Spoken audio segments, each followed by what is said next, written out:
I paid $50,000 for a luxury family vacation. At dinner, my uncle raised a glass and said, "You've always been a failure until we carried you." My father smirked. My mother kept cutting her steak. They laughed until I made a toast. By the end of the night, dinner didn't taste so good anymore. "You've always been a failure until we carried you." Uncle David's voice rang out over the clinking glasses. Loud, confident, like he just said something clever. A few people laughed. Not because it was funny, but because that's what they always did. My father irked into his wine. My mother just kept cutting her steak like she didn't hear a thing. I sat there, swirling my drink, staring at the people around this long, expensive dining table. Every single one of them was enjoying the vacation I paid for. $50,000. Flights. Private chef. Oceanfront villa. Everything. And yet somehow I was still the loser. Because I didn't follow their plan. I wasn't the golden child like my brother Matt who took over the family business.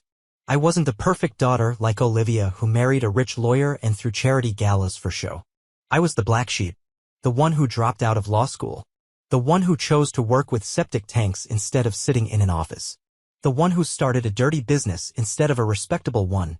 Duke of Drains, Matt once called me at a Christmas dinner thinking he was the funniest guy in the world. Captain of the cesspools, Uncle David had added. At least someone in the family knows how to clean up a mess, I had shot back, earning a few gasps. But that's the thing. They laughed. They mocked. They made jokes about how embarrassing it must be that I made my living pumping out septic tanks and hauling waste. Yet, they never asked how much I actually made. They never bothered to check the numbers when I started signing city contracts. Never noticed when I expanded to industrial clients. Never realized that dirty money paid for this whole vacation. I exhaled slowly, feeling the usual anger creep in. The kind I always swallowed down. The kind I let slide off my shoulders because family is family, right? Nah, not this time. I stood up, raising my glass. A toast. Everyone turned. A few eyebrows lifted. I never made toasts. To family, I started, keeping my voice light. To the people who always remind me where I came from. A few chuckles. Matt leaned back in his chair, smirking. He thought I was playing along. I smiled. And to me, I said, for paying for this entire trip. Silence. Uncle David's grin faded. My mother finally looked up. My father's fingers tightened around his glass. $50,000, I continued, swirling my drink. For the villa. The food. The endless bottles of wine you've all been enjoying. I took a sip, letting the words sink in. So, cheers, I said, lifting my glass higher. To the failure who somehow managed to pay for everything, with clean money from a dirty job. Dead silence. Matt looked like he'd swallowed a lemon. Olivia let out a nervous laugh. "Oh, come on, David was just joking." "Yeah," Uncle David muttered. "Just a joke." I looked at him and smiled. Funny. I don't hear anyone laughing. I downed the rest of my drink and sat back down. Dinner suddenly didn't taste so good for them anymore. I leaned back in my chair, waiting for someone to speak. But they didn't. My father cleared his throat like he was about to say something wise, but instead he just swirled his wine. Uncle David stared at the table as if he had just noticed the pattern on the tablecloth. My mother acted like none of this concerned her. But I saw it. I saw the way the truth was gnawing at them. What's wrong? I raised an eyebrow. Is the truth hard to swallow? Or is it just difficult to admit that this failure paid for all of this? It's not about the money, my brother Matt finally spoke, setting down his fork. It's about status. I laughed. Oh really? And tell me, does status pay the bills now? Matt frowned but quickly regained his usual confidence. Don't be so simple-minded, brother, he said, straightening his posture. We're building something bigger than just making money. The family business is about prestige, tradition, influence. You wouldn't understand that because you chose, well, you know. I drummed my fingers on the table. Yeah, let's talk about that. About your prestigious business. The one that, if I'm not mistaken, is barely staying afloat. The flicker of tension across Matt's face was satisfying. Tell me, who paid for last year's corporate losses? I tilted my head. Oh right, Dad had to take out another loan. And what about Olivia's little boutique? Still in the red, isn't it? Yet somehow I'm the one being laughed at when I'm the only one at this table who can afford to take the whole family on a vacation without begging for an extension from the bank. Asterisk. Matt's jaw tightened. That's not the point, he snapped. There's more to life than just making money. It's about respect. Influence. Being part of something bigger. I smirked. Right? So let me get this straight. If you struggle and barely make ends meet, it's building a legacy. But if I actually succeed in my field, I'm still a joke because my work isn't glamorous enough for you. Matt clenched his teeth. Money isn't everything. I picked up my glass and took a slow sip. Tell that to the waiter when the bill comes. Silence. Because no matter how much they talked about status, when it came down to it, I was the only one keeping this family's luxurious lifestyle running. And they knew it. Silence lingered over the table like a heavy fog, thick with everything they wanted to say but couldn't. Or wouldn't. Matt clenched his jaw. Olivia avoided eye contact, suddenly fascinated by her wine glass. My father exhaled slowly through his nose, the way he did when he was trying not to lose his temper. And Uncle David? He just sat there, drumming his fingers against the table, still processing the fact that I had just thrown their entire idea of success back in their faces. Money isn't everything, Matt repeated, his voice tighter this time. I chuckled, shaking my head. Right? And yet, for some reason, none of you could afford this trip. Funny how that works, huh? Olivia finally spoke, her tone overly sweet, the way she always got when she was trying to keep the peace. Look, no one's saying what you do isn't important. Oh, really? I raised an eyebrow. Because last I checked, every time my job came up in conversation, you all acted like I should be embarrassed. Like I should be ashamed of building something from the ground up just because it doesn't come with a fancy title or a corner office. Matt scoffed. Come on, it's not the same. What you do is bleed Dad dry while pretending you're businessmen. That shut him up. For a moment, nobody spoke. The only sound was the distant crash of waves against the shore outside. The villa, the private chef, the endless bottles of imported wine, it all suddenly felt absurd. This entire trip, this whole facade of a family vacation, was built on the illusion that we were still the same family we had been years ago. But we weren't. I wasn't. And they hated that. I exhaled through my nose and leaned forward, placing my elbows on the table. You know what really gets me? The hypocrisy. Matt rolled his eyes. Oh, here we go. I ignored him. You all love to talk about status and legacy and prestige. But when it comes down to it, none of you actually do anything. You sit around, living off a name that means less and less every year, waiting for Dad to fix your problems while looking down on me for actually working. Dad finally spoke, his voice calm but firm. That's enough. I turned to him, my expression unreadable. Is it? Because I'm just getting started. He exhaled, rubbing his temples. No one is doubting that you work hard. But there are certain expectations in this family. Certain responsibilities. Responsibilities? I laughed bitterly. Like what? Pretending everything's fine while Matt's big business plans sink faster than a lead weight? Covering for Olivia's terrible investments? Smiling while you all pretend that without your help I wouldn't have made it. Olivia flinched. Dad's jaw tightened. That's not fair. Isn't it? Silence. I sighed and leaned back. You know what? Let's stop pretending. Let's just say it out loud. I spread my hands. You all think that no matter how much money I make, no matter how successful I become, I'll never really belong at this table because of what I do. Because it's not respectable enough for you. No one disagreed. That was all the confirmation I needed. I took my time letting that reality sink in. Then I picked up my glass, swirling the liquid inside before taking another sip. Well, here's a reality check for you. My voice was steady, cold. Prestige doesn't pay the bills. Status doesn't put food on the table. And respect. I let out a small chuckle. Respect means nothing if the people demanding it haven't earned it. Matt pushed back his chair abruptly, standing up. You think you're better than us, don't you? I met his eyes. No. I set my glass down. I just know my worth. And it turns out it's a lot more than whatever title you keep chasing. He opened his mouth like he wanted to say something else, maybe another insult, maybe a weak attempt to regain control of the conversation, but nothing came out. Instead, he just shook his head and stormed out onto the balcony, slamming the door behind him. I sighed, running a hand through my hair. You see? That's the difference between us. When things get uncomfortable, I stay. I deal with it. But you. I gestured toward the door. You run. Dad looked tired. Older, somehow. You don't have to do this.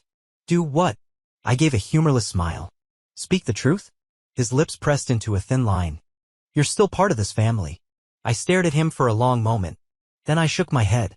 No, I said simply. I'm your son, sure. But family? Family doesn't treat you like this. I pushed back my chair and stood up. Where are you going? Olivia asked hesitantly. To enjoy the rest of my vacation. I turned to face them one last time, my expression unreadable. You're welcome, by the way. And with that I walked out, leaving them to sit in the mess they had made. This time I wasn't the one cleaning it up. I spent the next 2 days actually enjoying my vacation. Without the constant backhanded comments and judgmental stares, the villa finally felt like paradise. I swam in the infinity pool overlooking the ocean, took my morning coffee on the balcony in peace, and even treated myself to a private fishing trip. For once, I wasn't just funding luxury, I was living it. But of course, the silence from my family didn't last. On the third evening, just as I was returning from a beachside dinner, I found my father waiting for me in the villa's lounge, a half-empty glass of whiskey in his hand. "We need to talk." I sighed, tossing my sunglasses onto the table. "Do we?" "Sit down." I didn't. "Fine," he exhaled, rubbing his temple. "I'll just get to the point. The business is in trouble." I smirked. "No kidding. This isn't a joke." "Neither was my career, but that never stopped you from laughing at it." His eyes flickered with irritation, but he held his composure. "Look, I know we've had our differences." I scoffed. "Differences? You mean the part where you and the rest of the family treated me like a second-class citizen because I wasn't sitting in some cushy office pretending to be important?" "That's not fair," he said, but there was no real conviction behind it. I folded my arms. "Tell me what's really going on. Because if you're here, alone, without Matt or Olivia, it means you're desperate. And I love to hear why." He sighed again, heavier this time, and set his glass down. "We're hemorrhaging money. The last few years have been rough, but now it's bad. We lost a few key investors, and Matt's last expansion attempt was a disaster. The bank won't extend another loan. If we don't do something fast, the company could collapse." I let the words sink in. "So, that's why they needed me now. Not because they suddenly saw my worth. Not because they regretted treating me like an outsider. But because their golden child, their precious legacy, had driven the business straight into the ground." "And let me guess," I said, leaning against the counter, "you want me to help bail you out?" He didn't say anything, which was answer enough. I let out a short laugh, shaking my head. "You know, Dad, it's funny. A few nights ago, you were all sitting around that dinner table making sure I knew that no matter how much money I made, I'd never be your equal. And now here you are asking me for help."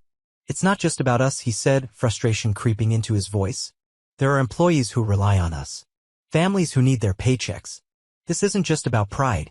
I tilted my head. "You sure about that? Because if this were only about protecting jobs, you'd have swallowed your ego and asked me for help before everything went to hell. Instead, you waited until you had no other choice." Silence. I sighed and crossed my arms. "Let me guess. You don't just need cash, you need someone with actual business sense to clean up Matt's mess, right?" Dad didn't answer. He didn't need to. I scoffed. "Wow. So let me get this straight. I was never good enough to sit at your table as an equal, but now I'm suddenly good enough to fix all your problems? Is that it?" "You're still part of this family," he said, trying to sound reasonable. I laughed.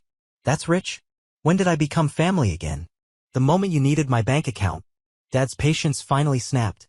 "For God's sake, son, stop being so petty. This is about something bigger than you." I stepped closer, lowering my voice. "No, Dad. This is the first time this has ever been about me." I grabbed my sunglasses off the table and turned toward the stairs. "Where are you going?" "To get some sleep." I shot him a look over my shoulder. "And just so we're clear, I'm not giving you a dime." His expression darkened. "You're willing to let your own family fail?" I smiled. "No. I'm just finally willing to let you deal with your own consequences." And with that, I left him standing there, alone with his whiskey and his regrets. I knew my father wouldn't just let it go. Rich, powerful people never do. They don't hear the word no. They don't believe in consequences, at least not for themselves. So, when I woke up the next morning to find my mother sitting on the villa's patio, sipping tea like she was waiting for me, I wasn't surprised. "Good morning, darling," she said smoothly, as if last night's conversation had never happened. I grabbed a coffee from the kitchen and sat down across from her, not bothering with pleasantries. "Did Dad send you?" She smiled, but it didn't reach her eyes. "Your father is upset. He doesn't understand why you're being so stubborn." I snorted. "Oh, I don't know, Mom. Maybe it's because you've all spent years making sure I knew I wasn't good enough for this family. Except now that you need my money, suddenly I'm valuable." "Don't be dramatic," she said, placing her cup down gently. "This is about family. About responsibility. No, this is about control." I leaned back in my chair. "You don't actually care about my success, Mom. You just hate that I built something without you." Her expression hardened, just for a second, before she recovered. "That's not true." I sighed, rubbing my temples. "Mom, what do you want?" "We want you to be part of something bigger." She folded her hands neatly on the table. We want you back in the family business. I actually laughed. You mean the failing business? The one that Matt ran into the ground. It's not failing. The bank disagrees. I shook my head, still smiling. This is unbelievable. For years, you all mocked my work. And now that I'm successful, you suddenly want me to drop everything and come running back? Why? Because now I'm useful. You've always been useful, dear, she said smoothly. Just not in the right way. That one stung. She saw it in my face and pushed forward. You have potential, but you've wasted it in. She gestured vaguely. Sanitation. I clenched my jaw. You mean in running a profitable business? The one that's more successful than yours. That's not the point. Then what is the point, Mom? I leaned forward. Because from where I'm sitting, it looks like you and Dad don't actually care what I do. So long as it fits into your perfect little image of what success should look like. Image matters, she snapped, finally breaking her calm. This family has a legacy to protect. You don't understand how important that is. I shook my head, standing up. No, you don't understand. I don't need your approval. I never did. And I'm done playing by your rules. I turned to walk away, but her next words stopped me cold. What about Matt? I paused. She took the opportunity to keep talking. He's your brother. If the business fails, what happens to him? What happens to his kids? To Olivia? To all of us? There it was. The guilt trip. I turned back slowly. So that's it, huh? You can't convince me with insults, so now you're trying to guilt me into saving Matt. I'm asking you to do the right thing. I laughed bitterly. No. You're asking me to sacrifice myself so you don't have to deal with the mess you created. You're asking me to clean up after Matt. Just like I've always had to clean up after this family. Silence. She looked at me with something almost like pity. You don't get it, do you? No matter how much money you make, no matter how successful you become, you'll never have what we have. The respect. The status. I smiled. Respect, I said slowly. You mean the kind of respect that disappears the moment the money runs out? She didn't answer. I nodded, as if I had finally figured something out. See, that's the difference between us, Mom. I built something real. Something that doesn't crumble the moment you take the fancy name away. I don't need your respect. And I sure as hell don't need your approval. I took one last sip of my coffee. So no, Mom. I'm not saving Matt. I'm not saving your business. I'm not saving any of you. I set the cup down on the table and turned toward the door. You want someone to clean up your mess? I glanced over my shoulder. Hire a professional. I hear sanitation pays well. And with that, I walked away, leaving my mother in stunned silence for the first time in her life. I should have known they wouldn't take no for an answer.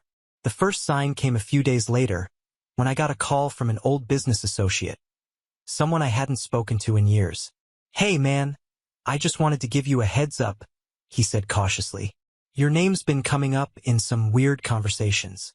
Some people are saying your business isn't as legit as it looks. I exhaled through my nose. Let me guess. My family? I didn't say that. You didn't have to. It was classic damage control. If they couldn't get me to help them willingly, they'd try to pressure me into it. They'd call my work low-class, spread rumors that I was just another guy with a truck and a pump. Not a real entrepreneur. They'd use their social connections to turn people against me, to make sure I needed them. But they had underestimated one thing. I had spent my entire career dealing with messes, and I was good at cleaning them up. So, when I found out they were hosting a charity gala that weekend, one filled with business elites, socialites, and the type of people they desperately needed to impress, I decided it was time to return the favor. I walked into that event in a perfectly tailored suit, looking every bit as successful as the people they wanted to impress. Heads turned as I stepped into the ballroom, my presence alone enough to make my mother's face drain of color. What are you doing here? Matt hissed, appearing at my side. I smiled. Oh, didn't you hear? I'm networking. Before he could respond, I walked straight into the crowd, shaking hands, making conversation. And within minutes, it became clear. They had not been expecting this. They had expected me to stay in my lane, to be the working-class embarrassment they could push around. They hadn't expected me to show up to command attention to talk business on their level. And then I made my final move. I waited until my father was mid-speech thanking the donors and talking about legacy before I spoke up. Speaking of legacy, I said, my voice carrying through the hall, I just signed a new contract. One that's going to change the waste management industry in the city. People turned. Some looked intrigued. Others, my family, looked horrified. I smiled. In fact, my company just secured a deal with the city government. We'll be handling sanitation for several major districts, including industrial sites. It's one of the largest contracts in the industry this year. There was a beat of silence. Then, applause. People were impressed. Genuinely impressed. I saw investors whispering to each other, nodding. A few even approached me right then and there, congratulating me, asking for details. And that's when I saw it. The realization in my father's eyes. He had spent years telling himself that my business didn't matter. That I was less than them. That I would always be in their shadow. But now? Now I had just eclipsed them in front of their entire world. My mother tried to salvage the moment, laughing lightly. Oh, well, dear, you've always been hands-on. I turned to her, still smiling. Yes, Mom. And that's why I build things while your business falls apart. Matt gritted his teeth. You think one contract changes anything? No, I said easily. But the fact that I don't need you does. And with that, I took a glass of champagne from a passing waiter, lifted it in a mock toast, and walked away. Because for the first time in my life, I had nothing left to prove. 1 year later, I sat in my office reviewing contracts when my assistant knocked. Sir, your father is here to see you. I didn't react right away. I just let the words sit there, let them settle. Should I tell him you're unavailable? I glanced out the window of my high-rise office. The city stretched below me, a view that once would have seemed impossible. But now? Now it was mine. I took a slow breath. No. Send him in. A minute later, my father walked in. He looked smaller, thinner. The weight of a failing business and a crumbling legacy had finally caught up to him. You're doing well, he said, glancing around. I nodded. I am. He hesitated, then finally spoke. The business is failing. I didn't react. Matt's tried everything. Olivia too. But we can't hold it together anymore. I waited. We need help. And there it was. The thing they had sworn would never happen. I let out a slow breath. You spent years telling me I wasn't good enough. That I wasn't one of you. That my work wasn't respectable. He flinched. And now you want me to save you? It's not like that, he said quickly. We're family. I leaned forward. No. We're not. The words hit like a slap. You don't mean that, he said quietly. I held his gaze. Yes, I do. For the first time I saw it, realization. He understood finally that I was gone. That he had pushed me away for too long and there was no coming back. I'm sorry, he said at last. For everything. I studied him for a long moment. Then I stood up, adjusting my suit. I know. And then I walked him to the door. Because no matter how much they regretted it, no matter how much they wanted to undo the past, I was done cleaning up their messes. They had made their choice. And I had made mine.